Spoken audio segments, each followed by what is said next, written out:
Good morning.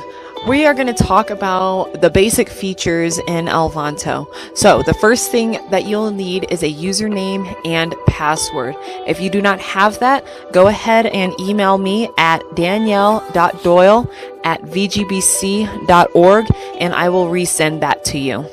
All right, the first thing you're going to want to do is type in your address bar, 3c.elvanto.net, and you'll enter the login screen. Now this is where you'll enter that username and password. If you want, you can click remember me on this device so you don't have to log in again. This is your home page. If there are any posts church-wide, this is where you would find them.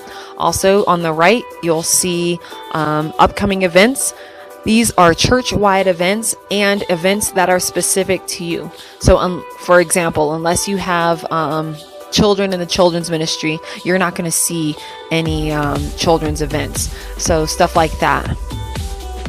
And you'll also only see your Sunday school as the date is closer. So that way your upcoming events calendar isn't packed with all of the Sunday school classes that are meeting. Now the first thing we're going to want to do is look at our information. So you're going to go up to the top right hand corner on your name and click My Profile.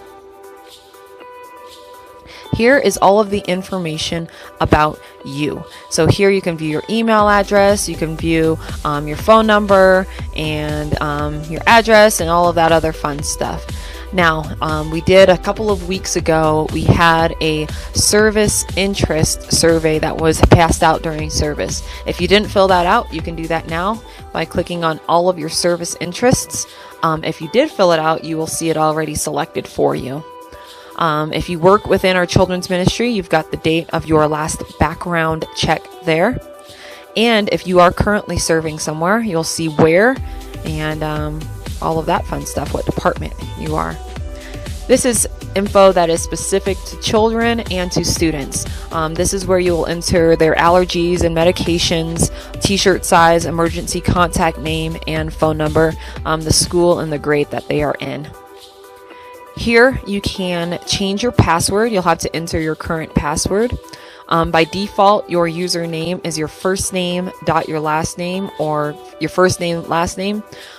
You can change it. You see that I've already changed mine to my email, my personal email handle, and then you can type in your password. Now, whenever you make any changes to this screen, you're going to want to click Save, and that will go ahead and save your work. It's going to be at the top, and the top button is actually going to follow you down and to the bottom, so you have plenty of places to save. If you want to update your picture, you're going to go over to it and click Change, and from there, this is me ziplining, which was way cooler. You can click on Select File and then just go through your files that are on your computer, and again, remember to click Save. Now we're going to go along the left hand side now. So we edited our profile, we did our profile picture. Now we're going to play with our privacy settings. So this is our church member directory, the online version. You can choose to be hidden completely, or you can hide specific things. So you'll see that everything on my end is green.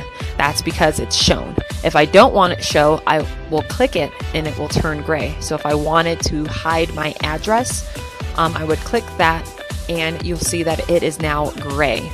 I don't want to do that, but I can also hide my family, and you'll notice that every time I make a change, saved comes up because there's no saved on the top or the bottom here. So there are some buttons that are like that, but it'll tell you each time that it has saved. You can also do the same thing for your groups.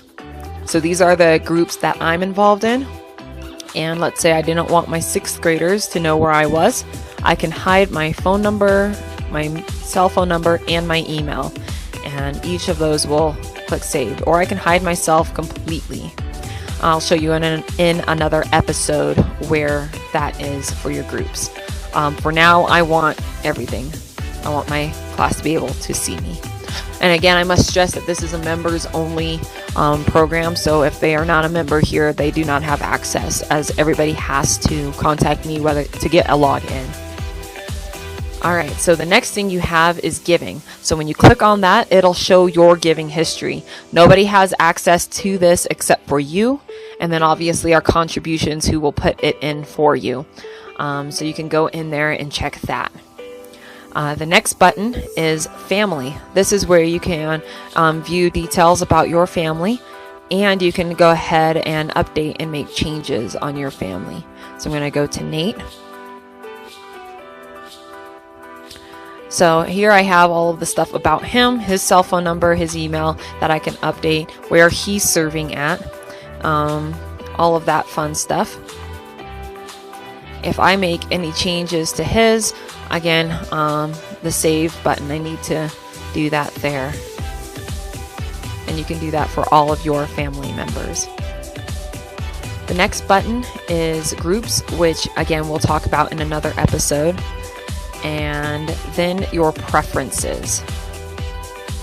So let's say that you want to send emails to people. So when you go to the member directory and you click on them, you can use a customizable email signature to be sent out. And this is when sending emails within Elvanto.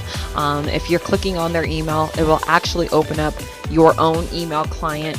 But for group leaders and stuff like that, this is where you would go to update your email information. You can make your text smaller here or make it really big depending on your preferences.